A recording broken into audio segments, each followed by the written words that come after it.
Book Buzz, brought to you by the Peters Township Public Library. I am Miss Shannon. And I'm Miss Linda, and we are here to bring you all the scoop of our department for March already. Yeah, another busy month coming ahead. Miss Okay. Linda's all decked out. She's got to show off all her... I do. Let me see. Are you Irish? I am. Okay. Of course. Yes. Everybody's Irish on St. Patrick's Day. That's true. But I am truly Irish on my mother's side. So. Yes, I'm Irish as well. I mean, I should be with the name Shannon. Everything's This is Shannon true. in Ireland. This is true. So we are ready. And my shirt is Lucky to be a Librarian. So Cute. yeah. Oh, this is going to be one of those that before this is over, it'll be up over my eyes. So these things. Not every mask is created equal. No. You try to be cute and you're going, this isn't cute. All right. All right. Do what you can do. Moving along, Book Buzz Bits. It has nothing to do with St. Patrick's Day, but that's okay. This actually is timely because as we shoot this episode, or start doing our March episodes, it's actually still towards the end of February, Black History Month, and this really relates to that and to libraries. Okay. And something else made me think of it as well. It's called Virtual Storytime Challenges, which is more involved than just that, which you'll find out. Worries about virtual read-alouds and the fate of outdated classic books. This is written by Pat Scales. It's called Scales on Censorship. And this is from the American Library Association, which I get a bunch of really interesting stuff from. And they are talking through here censorship because a lot is going on now with, we see, changing of sports teams' names, changing of names of their mascots. Talking about classic books, Splash Mountain. Classic books, like Huck Finn and Tom Sawyer, and different classics that portray people of color in negative ways, and what to do with that. I've heard that virtual story times are bringing more book challenges. Nothing has been challenged in my school, but how do we deal with this issue? This is again written by Pat Scales. Kudos to libraries offering virtual story time, which is thumbs up for us because it's been a ton of that since a year ago for the last year. Librarians have expressed concerns about challenges. Don't let that deter your plans to virtually serve children. Handle a challenge as you would any other. Talk with the parent, explain your reasons for using the book, tell them that they may opt their child out of story time. If that fails, give them a reconsideration form to fill out and let the process work. So what this is talking about is censorship. And this is something that we as public libraries and public librarians do not censor. School libraries are different in the fact that they may have to. They have a lot more hands-in of what they're going to put into their libraries, from school boards to parents to staff. But as a public library, we don't censor. We have everything for everybody, and you can choose whether or not you want to read it, or if you want your child to read it, but we don't pull books. I know that hot political issues often cause censorship problems. I'm interested in 21st century immigration. Have there been recent challenges to children's books on this topic? So he goes through that. The challenges shouldn't scare librarians from purchasing or using these books with young patrons. Some schools, back to the schools, have used both to help students understand the journey, as an example, of these young immigrants. How do librarians explain to parents that while they might not want, we just mentioned that, not want their child to read certain books, but we cannot remove them from the library? So how do you not sell it, but state that. You state and restate that a library, like we just said, serves all patrons, all cultures, races, genders, sexual orientation, and identification. And that we we do not decide what goes into the collection, but the parent can decide what their child reads, but can't police what other children read. Right. So, we cover it. What's the future of classic books? And this is going to bring me to a conference thing I did yesterday. Was it yesterday or Tuesday? Whatever. Whatever the date was, I'm going to tell you about something that I did, and I can't remember what I had for dinner last night, so whatever. Libraries should evaluate collections annually, which we evaluate way more than annually. We look at our collection all the time and weed. We weed things that aren't necessarily going out, Right. and maybe that have gotten yucky and we reorder, but we don't weed for content and discrimination and exactly. One of the things, and they bring this up too, which is something we're going to talk about at some point in one of these shows, nonfiction becomes quickly outdated, which we know, and we love getting our new nonfictions. I'm going to talk about that. Science, social studies, inaccurate information, all that kind of stuff that needs removed more so. They talk about books considered classics, which I mentioned early, often reflect stereotypes that are unacceptable in children's books today. These must be reevaluated for insensitive stereotypes. Children aren't yet discerning learners or readers, meaning they can't make that decision whether they want to believe that or not, or talk about that or not, or take that in as part of what's real or true, all this fake news or fake, they can't decide that on a young level.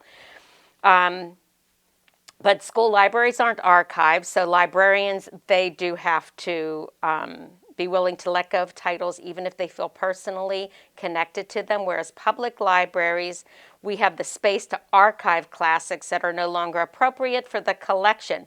Patrons might want these books for themselves or their children, and if space is available, which we have the space, and interlibrary loans, you can get it from wherever you want. Weeding or deselection isn't a license for removing books simply because they may cause controversy. That's the act of censorship, which we just talked about. Good criteria for deselection keeps librarians objective, and he gives some examples for evaluating library collections and interpretation of the Library Bill of Rights. And if we go by the Library Bill of Rights, we do not censor. I'm proud that we're from a public library. We're respectful, but we also don't censor. Right. Book Buzz Bits. We talk a lot about that also in September when we do Banned Books Week as well. Absolutely. Same idea. And it makes us laugh sometimes because you don't really get it. Like with the banned books. The Pooh is like, yeah. Yeah. Exactly. It's like, wow, who figured that out and kind of picked these little things out of there? Because even as a librarian and us, with our degrees and all of this stuff and all the things that we've had to study and read, I'm still going, I don't see it. Yeah. Right. But it is what it is. Right. I know. It cracks me up. For sure. All right. Moving on, Miss Calendar cool. Lady. All right. So, calendar. So we are, the beginning of March here, we are wrapping up our winter sessions. They're going to go through the end of the first week of March, and then we're going to take a couple-week break. You'll see some different programs and virtual things still popping up on our pages, but we're not going to be doing as much as we do during our sessions. But starting back up at the end of March, on the 29th, we're going to have our calendar time, our daily calendar time will return. That's a Monday through Friday thing every morning at 10 a.m. That's when it goes up on our Facebook page, but it does live on our YouTube page always. So, if you want to, of course, calendar is very time sensitive, so I don't really recommend watching Tuesday's calendar on Friday, but whatever, if you feel like you want to do that, go for it. But if you want to put that as part of your routine with your child at bedtime, then watch it then. Or maybe your child's an early riser like mine and you want to do it at 6 a.m. That's perfectly fine too. The day of the week doesn't really change whenever you're watching at 6 a.m. or 6 p.m. Right. So it is there, but we do share it out on our Facebook page every morning at 10. But it is on our YouTube page. You can watch it over and over. If you really want to. over. Yeah. Because you want to. Yeah, if you want to. You get those songs stuck in your head. Exactly. Why not? And we'll be starting our last week of March. Our theme is going to be Easter. So I can't believe we're hippity-hopping right over to Easter already. That's Wow. crazy. But before then, like I said, we have some other events going on in between our sessions. And one is the return of our Lego Challenge. So starting on March 1st, you can sign up and pick up your bag of mystery Legos. It's full to the max of Legos. Some of our bags had a tape because they started ripping. Wow. The Lego was poking through. You might have Lego men in there. You might have, who knows? Wheels. Wheels. A random wing to an airplane. A random wing to an airplane. There is part of a space shuttle in one of these. Exactly. That's funny. You never know what you're going to get, but then you can create whatever you want with them. But then we are doing a challenge with that as well. And so since we're going into spring, I want you to build something that represents a thing that can grow, whether it be a plant, people, animals, anything that grows. Cool. I want you to create that with your Legos. You can use the ones provided, or if you have your own collection, that's fine too. Take a picture of it, email it to us, and then our whole staff looks at all of those pictures. We really enjoy going through them. Yeah. And then we vote on the one that we think was the most creative and the best done, and that person will win a prize. But we love prizes. Everyone will get a free bag of Legos. We have, I think, 25 bags of Legos to give out, so you have to register on our website to get the Legos. But even if you missed your chance on getting a bag of Legos and you have your own personal collection, you're still welcome to participate in the challenge. You do not have to use our Legos. You're welcome to use. It's just a nice gift. It's a nice little gift, exactly. From us. But you can definitely still participate in the challenge and send us those over. You know, I have bins of Legos too. I've saved them from the kids, and Tim has grandchildren, and so I'm just like over here, like, what are you gonna create? I was gonna do like a Lego of my thigh. There you go. Stomach. I'm sorry. I was thinking of things that grow, and I was thinking about my. It was a tough winter. I may surprise you. Okay, a waistline is not the normal thing you would think of, but all right. TMI. Too much information. Your jean size. Yeah, that's hilarious. Okay. Moving on. Quickly. All right. Every now and then you got to, You never know what we're going to say or do. No. Tune in, because you never know what we're going to do or say. Is it my turn? It is. All right. We're going to go back to serenity and being calm and kind. One mindful moment that comes up on, during our sessions, Monday mornings, 9 a.m., to pull your child into the Zen moment. And I just really spend time, 10 minutes tops. We start out with breathing exercises, stretching, little talks, and then we to learn how to calm our bodies down. And then I always read a story that has something, or a poem or prose or something that has to do with kindness and calming down in our bodies and ourselves. As a matter of fact, just to remind you, I just brought, you too can own one of these. Just tell me and I'll make for you $15.99. Yeah, for $15.99, but for Miss Kelsey, free shipping. It'll be free shipping. Miss Kelsey, I won't charge you shipping. How's that? And we just said free shipping. What? Oh, you said free shipping, yeah. Well, especially for her. Okay. Definitely for you back there. All right. I'd even give her one if she wants one. That tiny little thing. All right. One mindful moment. Tune in on Mondays when we are in session for that. Again, like Miss Shannon said, when we put these things up, you can watch them again and again and again. Right. And though this is done on Mondays to hopefully put their child in that Zen moment for the whole week, if it doesn't stick, make them watch it. Probably won't. You might want to do that one again. Make them watch it several times a day. Every time they need a timeout, sit them down and that's their punishment. They have to go watch Miss Linda. Yeah, that'll teach. That'll teach them. All right, quickly. That shouldn't be a punishment, but it could be. It could be. Lunchtime story times will be the last week that we're doing the last week is the first week of March. Right. pigs your favorite? Well, March 1st is National Pig Day. Okay. So we went with it. Yeah, I like it. Why not?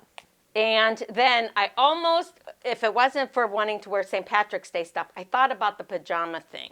Because we are going to switch it over, the story times in spring, to bedtime story times, right? Mm-hmm. We'll air them in the evening, but you can watch them anytime you want. When you wake up, during lunch, whenever you want. Snack break, time out. It's always a good time for us to time It's always a good time. And we may or may not wear our pajamas for it. And so I need some with the feet in them.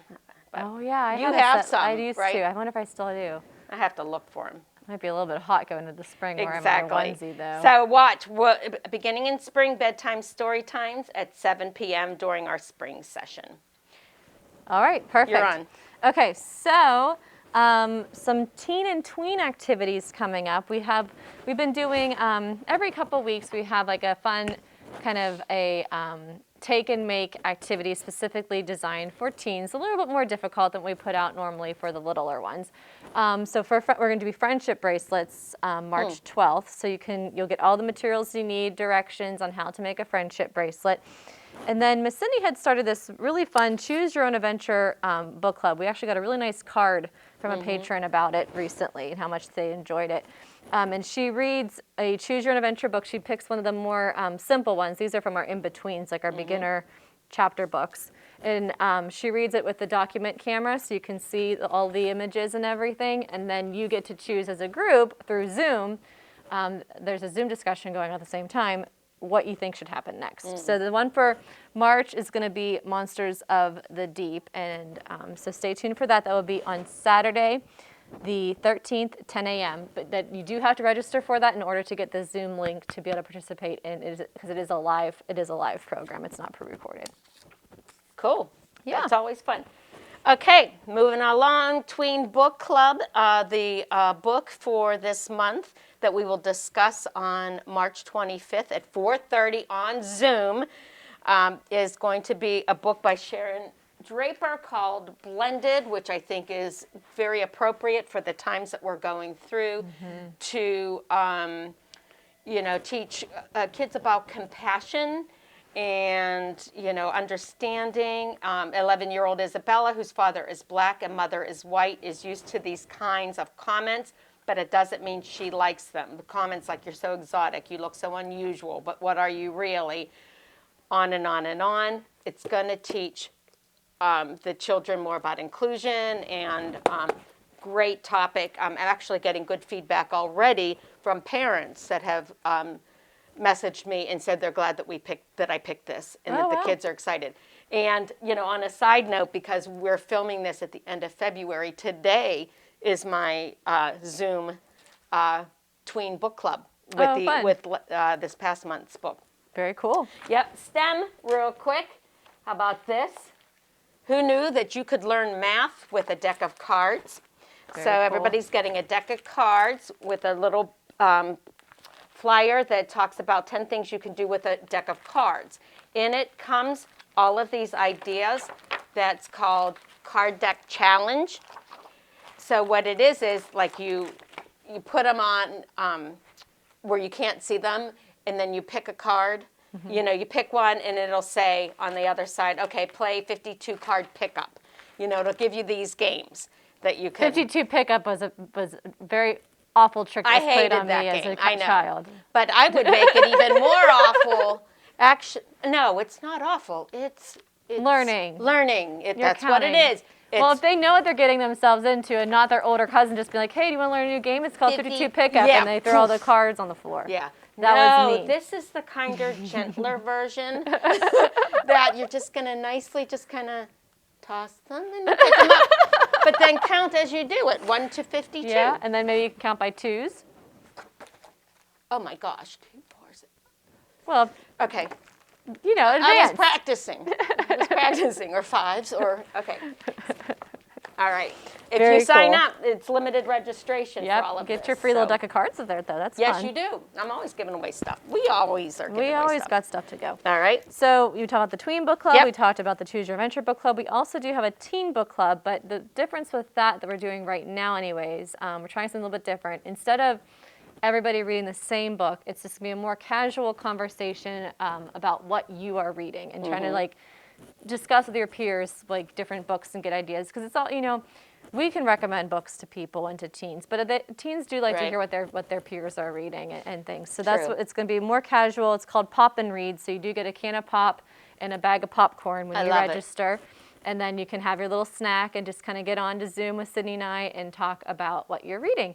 And so that's going to be, and we're having one in February, but there's also going to be, which is written here, and there's also going to be one in March, at the end of March as well. Yep. So. I probably have.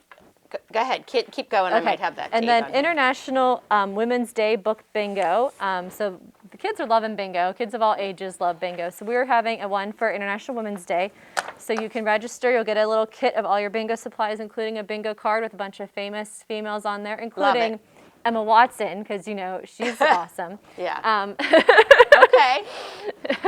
There's a wide variety of women on here. That's cool. And so you'll learn a little bit about different famous women and what they did that was so impactful, and play bingo at the same time. So, and I'm sure, and whenever there's bingo, there is always prizes. All right. That's enough of you. This gonna be Tiny Toons. March 8th, pick up your rhythm sticks. There's a little kit that includes sticks, some markers, some stickers, and a song sheet in there. And you are going to decorate rhythm sticks and play along. We're going to do some fun little exercises with sticks. It's a lot of fun. They are instruments, not weapons. What she said. Absolutely. Do not try this at home. Or smacking your brother over the head with sticks. They are to make music and not on your brother's head. Okay. And then, of course, everything will start up again. Next week, though, will be our last Mother Goose Book Babies. Tuesday, March 2nd will be the last one for this session at 11 a.m. with Miss Patty. She's hilarious. I love her. And you don't want to miss her. She's another one that you could watch again and again and just laugh and have fun with. And well, we have to, because I have a surprise for you guys. So that's why I'm making sure. Who needs to talk about books when you've got surprises? But there's also a program doing second one, new month, new books. So March 1st at 11:30 a.m., you are going to learn about some new books that just came in. And they are mostly nonfiction that I talked about. Actually, all the ones that I talked about this time are our new nonfictions. And I'm making a display in our new section, our new books. And it's all going to be what's new in our Blue Dot nonfiction. How's Very that? cool. Yep. Okay, we're going to put up all of our fun new things that have we come got down. so many really great stuff while we were Oh my closed. gosh. Well, maybe next time, next session, I'll be able to show you some. And I guess we should mention that as of March 1st, the library will be reopened to the public for browsing and checking out only. So we have been closed for a while. We've missed all of our friends. We've been doing some improvements in the building while we were closed. So you can start coming as of March 1st. To the hours we had before. You can still get curbside if you prefer that, but we are open if you would like to come in and pull your own books. We do have some restrictions on computer usage and things like that. All the information about that is on our website, though. All right, Leprechaun. Yeah, well, that's one of our new nonfiction, is. so I'll put it up because it's perfect. But since we only have limited time left, so I have to do this. I get the whole thing. So I went to the store to get us St. Patrick's goodies, but the store that I chose to go to that is closest to work, which Sells poisonous that it also watermelon. Yeah, didn't have what I was looking for, so I grabbed something. I kind of looked because I thought, oh, there's some green in there. So, I